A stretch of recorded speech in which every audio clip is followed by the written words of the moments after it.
오늘 우리에게 주신 하나님의 말씀은 출애굽기 33장 12절에서 마지막 23절까지입니다. 출애굽기 33장 12절에서 마지막 23절까지 말씀입니다. 우리 교독에서 읽도록 하겠습니다. 12절 말씀을 제가 먼저 읽겠습니다. 모세가 여호와께 아뢰되 보시옵소서, 주께서 내게 이 백성을 인도하여 올라가라 하시면서 나와 함께 보낼 자를 내게 지시하지 아니하시나이다. 주께서 전에 말씀하시기를 나는 이름으로도 너를 알고 너도 내 앞에 은총을 입었다 하셨사온즉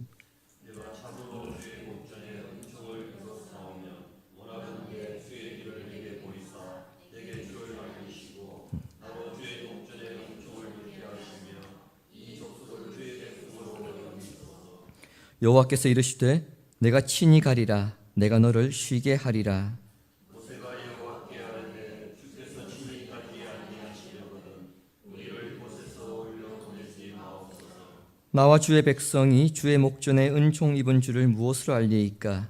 주께서 우리와 함께 행하심으로 나와 주의 백성을 천하 만민 중에 구별하심이 아니니이까? 여호와께서 모세에게 이르시되 네가 말하는 이 이름도 내가 아니니 너는 내 목전에 은총을 입었고 내가 이름으로도 너를 알리리라. 모세가 이르되 원하건대 주의 영광을 내게 보이소서. 모든 선한 것을 내 앞으로 지나가게 하시고 여호와의 이름을 내 앞에 선포하리라. 나는 내 베풀 자에게 은혜를 베풀고 긍휼히 여길 자에게 긍휼을 베풀리라. 또 이르시되 내가 내 얼굴을 보지 못하리니 나를 보고 살 자가 없음이니라. 여호와께서도 이르시기를 보라 내 곁에 한 장수가 있으니 너는 그 안수 위에 서라. 내 영광이 지나갈 때에 내가 너를 반석 틈에 두고 내가 지나도록 내 손으로 너를 덮었다가 내가 내 등을 볼 것이요 얼굴은 보지 못하리라. 아멘. 최근 TV나 인터넷에 하루도 빠지지 않고 나오는 뉴스가 있습니다. 이제 지방선거가 다가오니까 지방선거 뉴스가 계속해서 나오고 있고요. 중동 전쟁도 100일이 넘었지만 하루도 빠지지 않고 미국과 이란의 그 갈등에 대해서 뉴스가 나오고 있습니다. 하지만 최근에 더욱 뉴스를 뜨겁게 달구고 있는 것은 아무래도 주식이 아닐까 싶습니다. 주식을 모르는 사람들조차도 삼전닉스라는 말을 하죠. 그리고 주식을 전혀 알지 못하는 사람들조차도 삼성전자, 하이닉스 주식을 못 사서 상실감에 빠지는 사람들이 한둘이 아닙니다. 그런데 주식을 잘 모르는 사람들에게는 한 가지 공통점이 나타납니다. 뭔지 모르고 일단 누가 사라 하니까 사놓고 나면 그 다음부터 어떻습니까? 오르면 와 오른다 정신을 못 차립니다. 그리고 내리면 아이고 내린다 이거 어떻게 하지? 발을 동동 구릅니다. 그리고 오르더라도 수량이 적으면 수익 자체가 얼마 되지 않으니까 지금이라도 더 넣어야 하나? 그러다가 훅 빠지면 어떻게 하지? 이런 불안감 때문에 올라도 어쩔 줄 몰라 합니다. 주식이 더 오를 것인가? 아니면 내가 가진 종목이 더 오를 것인가? 여기에 대해서 우리가 조금이라도 더 확실하게 알 수 있다면 얼마나 좋겠습니까? 저의 경우 작년에 건강검진을 받아야 했는데 제가 미루다가 작년 12월 31일 마지막 날에 건강검진을 받았습니다. 벌금 내기 싫어서 받은 거죠. 제가 이런저런 핑계로 건강검진을 미뤘는데 검사를 하면 결과가 안 좋을 것 같다는 그 불안감 때문에 사실은 핑계로 검사를 미뤘습니다. 만일 별 문제 없을 것이다 이런 확신이 들었다면 제가 검사를 미뤘을까요? 아니죠. 빨리 했겠죠. 다들 그렇지 않습니까? 병원에서 검사 결과를 기다릴 때나 학생들의 경우 시험을 치고 난 다음에 그 시험 결과를 기다릴 때 집이나 주식 등 어떤 경제 활동을 할 때나 남녀 간에 프로포즈를 할 때든지 모든 상황에서 사람들은 미리 그 결과를 알고 싶어 합니다. 그리고 그 결과에 대해서 확신을 가지고 싶어 합니다. 이유는 간단하죠. 인간이라는 존재가 불확실함을 견디기 어려워하는 존재이기 때문에, 그래서 모든 상황을 내 손에 두고 그것에 대해서 내가 통제하고 싶은 마음이 크기 때문입니다. 아이러니하게도 더 많은 정보를 얻을수록 사람의 마음이 평안해지기보다 더 불안해지는 경우가 많죠. 그래서 우리가 이런 얘기도 하죠. 모르는 게 약이다.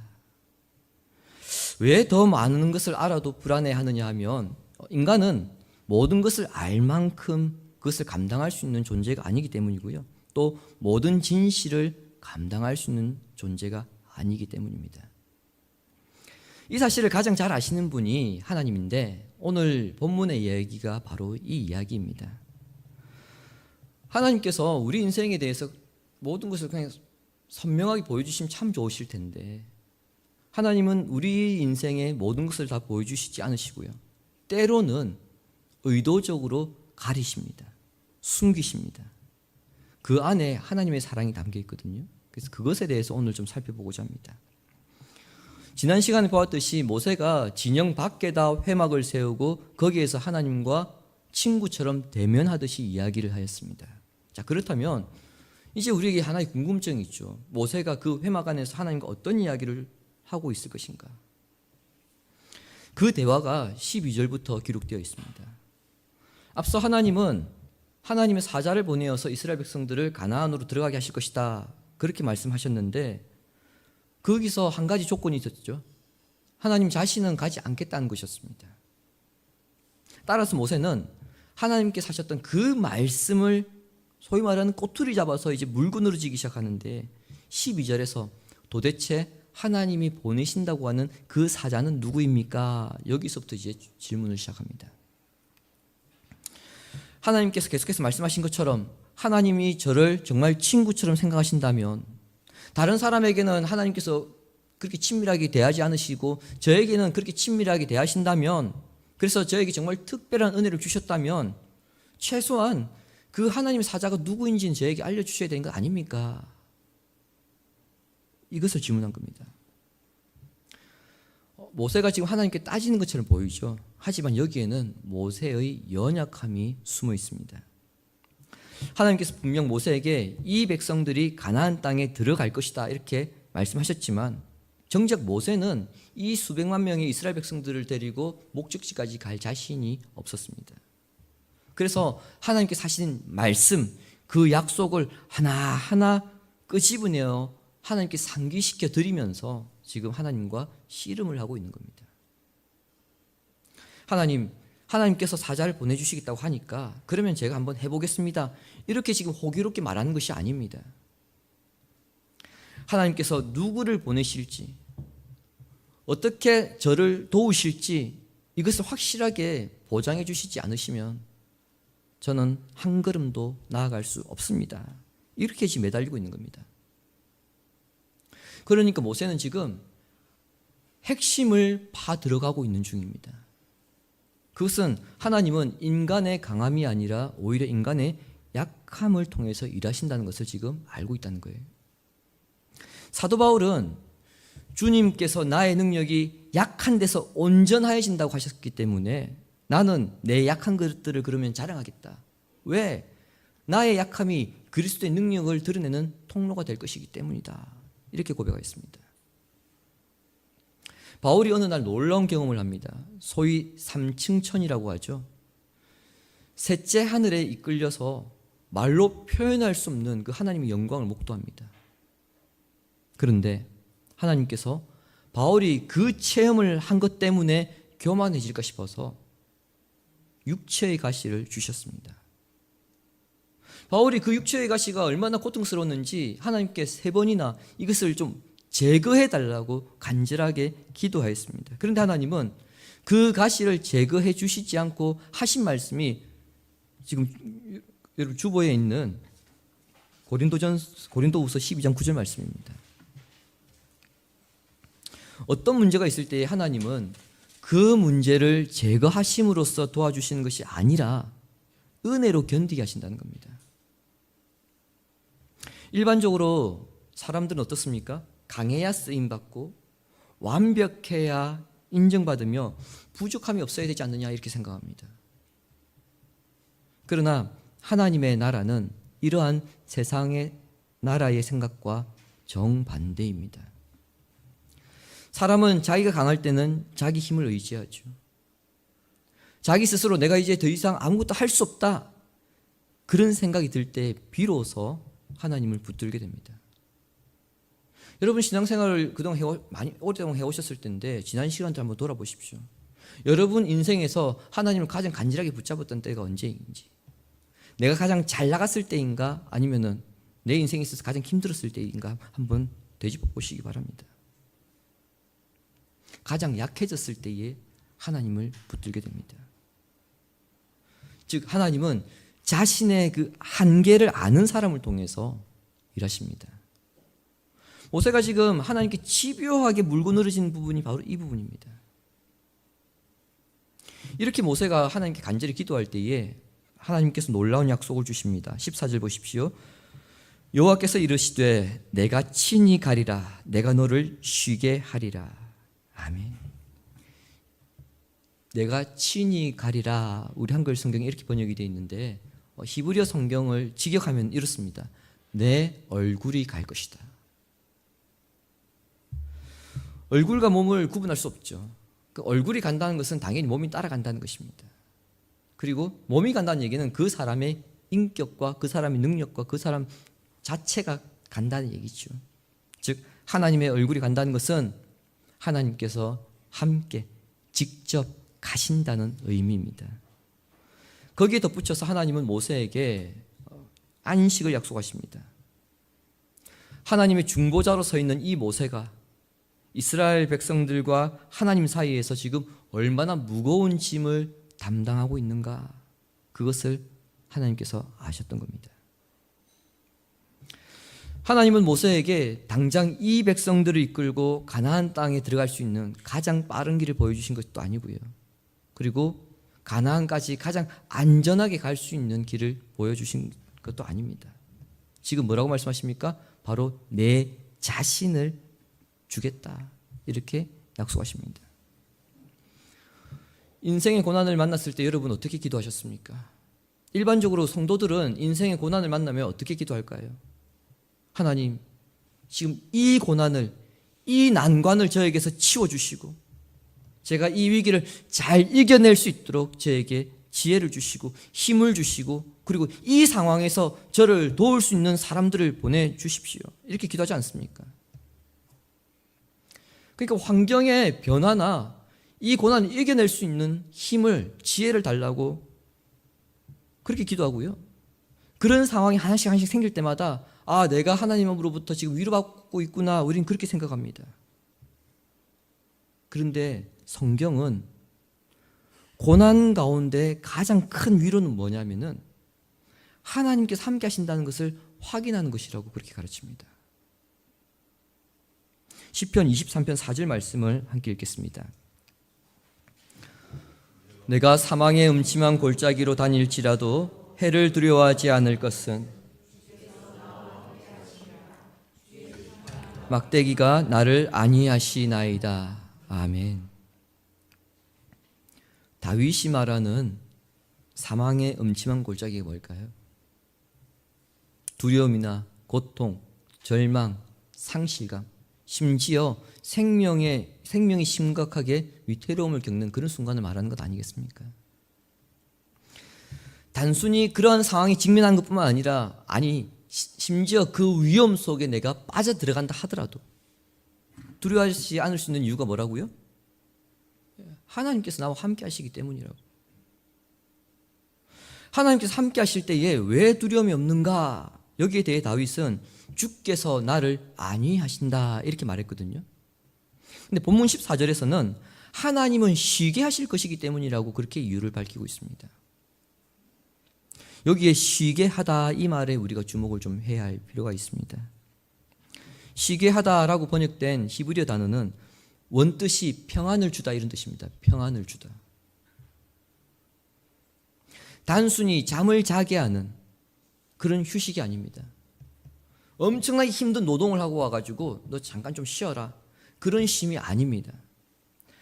폭풍우가 몰아치는 바다 한가운데에 비록 배가 심하게 흔들릴지라도 어떻게 되었든지 간에 나는 저 땅에 무사히 내릴 것이다. 100% 확신이 있다면 여러분 전혀 불안하지 않습니다. 내가 물 한 방울 젖지 아니하고 이 배가 파손되지 아니하고 내가 이 땅에 저 땅에 무조건 난 내릴 것이다. 그 확신이 있으면 불안하지 않죠.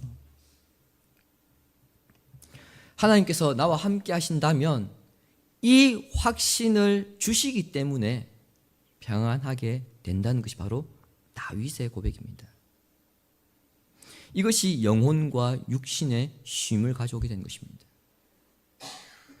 하나님은 우리의 연약함을 아시기 때문에 우리가 감당할 수 있는 평안의 그늘을 먼저 준비해 주십니다. 하나님이 지금 모세에게 말씀하시는 것이 이거예요. 모세는 하나님 저에게 보낼 사람이 누구입니까? 이렇게 묻고 있는데 하나님은 그렇게 말씀하지 않으시고 내가 너를 평안하게 할 것이다. 그렇게 말씀하시는 겁니다. 모세가 집요하게 요청한 대로 하나님께서 함께 가시기로 결정하셨잖아요. 그런데 모세가 여기서 멈추지 않고 한 걸음 더 나아가서 또 하나님께 집요하게 매달립니다. 16절에 기록되어 있는데 증거를 보여달라는 거예요.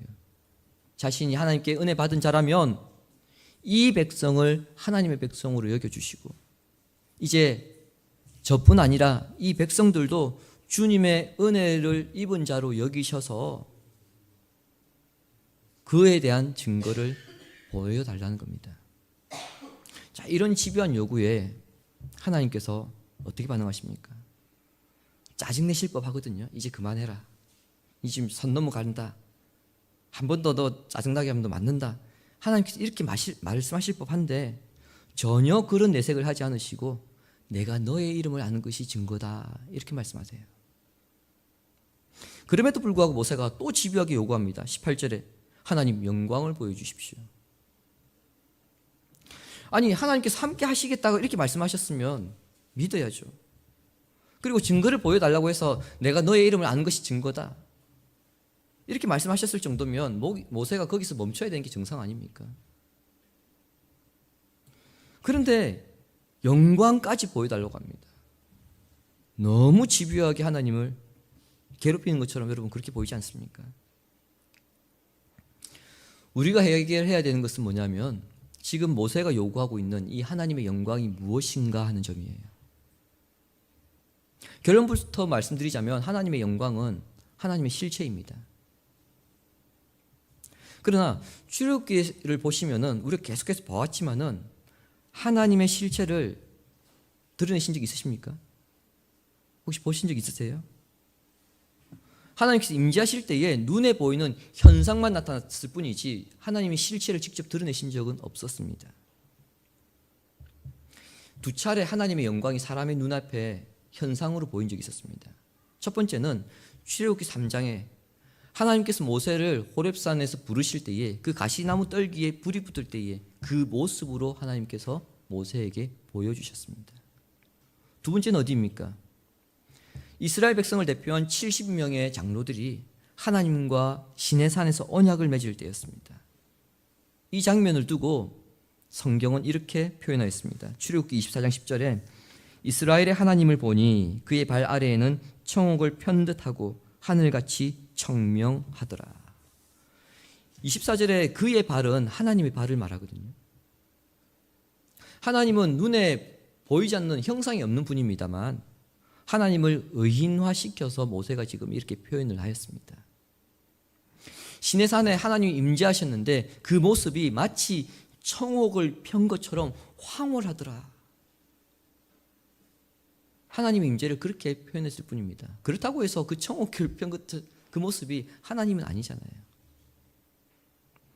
즉 모세가 요구한 하나님의 영광은 지금까지 말씀드렸던 것처럼 눈에 보이는 압도적인 광경, 시각적 현상을 통한 하나님의 임재입니다. 모세는 지금 그걸 보여달라고 한 겁니다. 하지만 하나님은 19절에 기록되어 있는 것처럼 하나님의 영광은 모세가 생각하는 것처럼 시각적인 현상이 아니라 다른 것으로 나타난다고 말씀합니다. 19절은 우리 함께 읽겠습니다.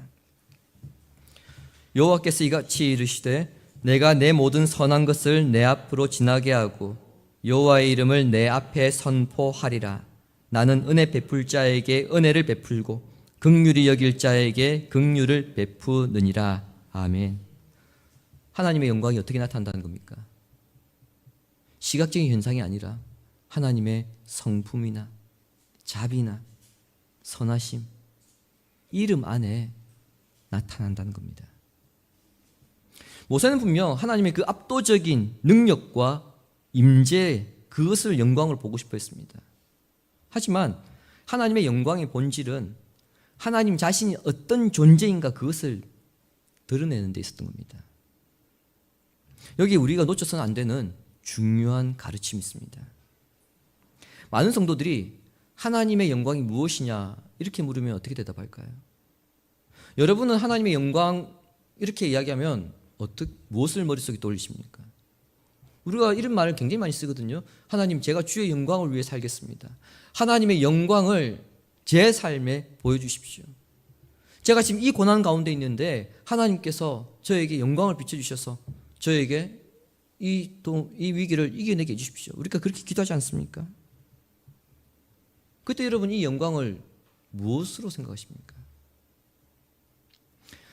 대부분의 성도들은 영광이라고 하면은 어떤 강렬한 체험이나 놀라운 기적이나 압도적인 능력으로 생각합니다. 하지만 방금 읽었던 19절에서는 어떻게 말씀합니까? 하나님의 영광은 자비와 은혜 안에서 드러난다 이렇게 말씀합니다. 특별히 지금 본문의 상황은 금송아지 사건 직후에 일어났다는 것이 중요합니다. 금송아지를 만들어 놓고 그 앞에 절을 하고 축제를 벌이며 섬겼던 이스라엘은 사실 100번이고 1000번이고 10,000번이고 심판받아 진멸돼야 될 존재였죠.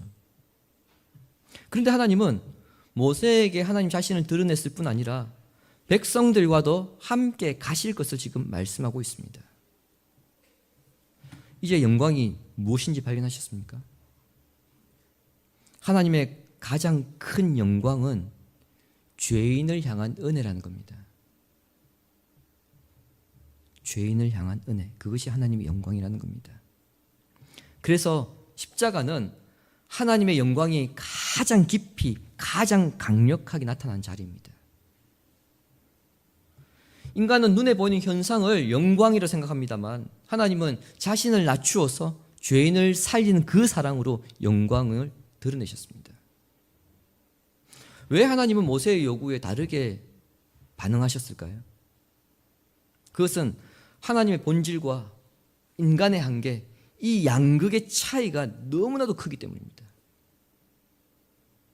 아니나 다를까 20절 이후에는 그 차이가 얼마나 큰지에 대해서 하나님께서 모세에게 조금 맛보기로 말씀하세요.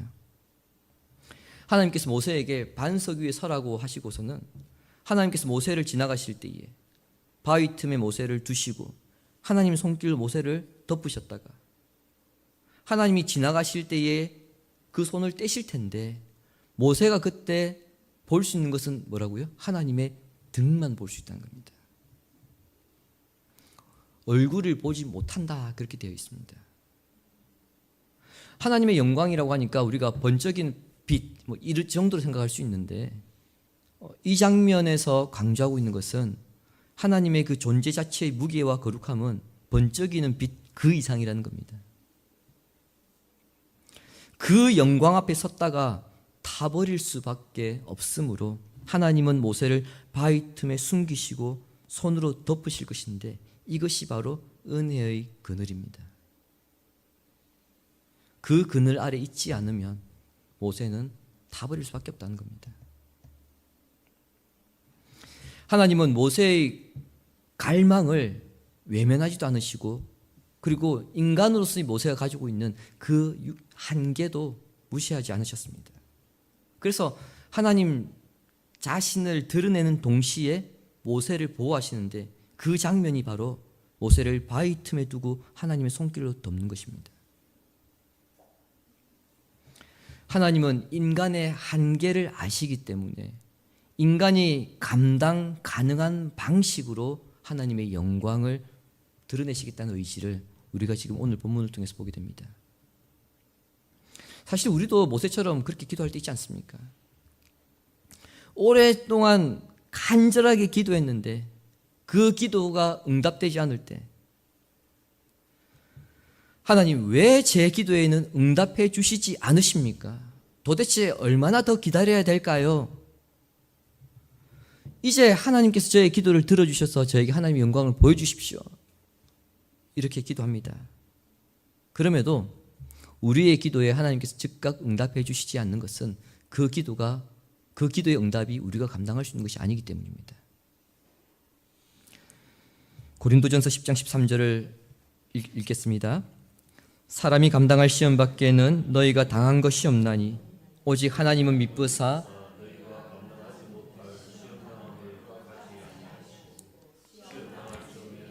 피할 길을 내사 너희로 능히 감당하게 하시느니라. 아멘.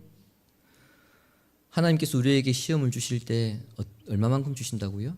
우리가 감당할 수 있을 만큼 주시는 것처럼 하나님께서 우리에게 영광을 보여주실 때에도 우리가 감당할 수 있을 만큼 하나님의 방식대로 보여주신다는 겁니다.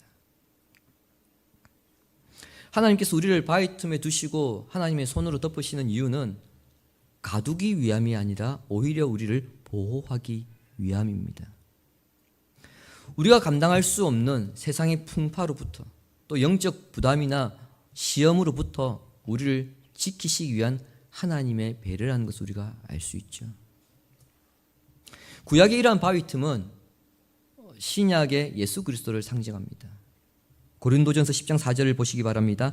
다 같은 신령한 음료를 마셨으니 이는 그들을 따르는 신령한 반석으로부터 마셨음에 그 반석은 곧 그리스도시라. 아멘. 따라서 신약의 성도들은 그리스도 안에서 하나님의 영광을 감당하게 됩니다. 하나님의 공의 앞에 설 때에, 그 심판대 앞에 설 때에 인간은 결코 살아남을 수 없습니다. 하지만 하나님은 예수 그리스도로 가는 그 바위 틈에 죄인들을 숨겨두시고 그리스도의 피 묻은 손으로 덮어주심으로 죽음의 심판으로 보호하셨는데, 그렇게 보호를 받은 사람들이 바로 오늘 이 자리에 모여있는 우리들입니다. 주님이 사랑하시는 교우 여러분, 우리 인생에도 하나님의 손이 가리고 있는 부분들이 있습니다. 어떤 사람에게는 그것이 미래일 수도 있고요, 어떤 사람에게는 사람들과의 관계일 수도 있으며, 어떤 사람들에게는 건강이나 물질일 수도 있고, 그것이 교회의 사역일 수도 있습니다. 그러한 것들을 우리가 얻기를 바라는 마음에서 하나님의 영광을 구합니다. 하지만 우리의 소망과 달리, 우리의 기도 제목과 달리 하나님께서 가리실 때가 있습니다. 그때 못내 섭섭하는 마음이 드는 것은 당연한 거 아니냐, 우리가 그렇게 말할 수 있을지 모릅니다만, 그 가리심 뒤에는 하나님의 사랑이 있음을 놓쳐서는 안 될 것입니다. 하나님은 나의 연약함을 아시고 우리가 감당할 수 있을 만큼의 은혜로 우리를 보호하십니다. 그러므로 나의 기도 제목이 속히 이루어지지 않는다고 하여서 조급해하지 마시고, 길이 열리지 않는다고 해서 억지로 길을 열려고 하지도 말며, 하나님의 때가 되지 않았음에도 불구하고 조급한 마음에 내가 하나님보다 먼저 앞서 행하려 하지 말기 바랍니다. 우리 인생의 반석이 되시는 주님 앞에 머물면서 그 주님의 그 은혜의 손이 나의 삶을 덮어주시기를 소망하면서 살아가시길 바랍니다. 그러면 가장 좋은 때에 가장 좋은 방식으로 우리가 감당할 수 있을 만큼, 그만큼의 영광을 하나님께서 보여주실 것입니다. 그 주님의 손길 아래서 참된 평강을 누리며 살아가는 복된 성도가 되기를 성부와 성자와 성령의 이름으로 축원합니다. 아멘. 우리의 연약함을 아시기에 때로는 가리시고 때로는 바위 틈에 숨기시며 우리를 보호하시는 은혜의 손길을 신뢰하면서 반석 되신 주님 안에서 우리가 참된 평강을 누리기를 소망합니다. 우리 그런 마음으로 찬양하겠습니다.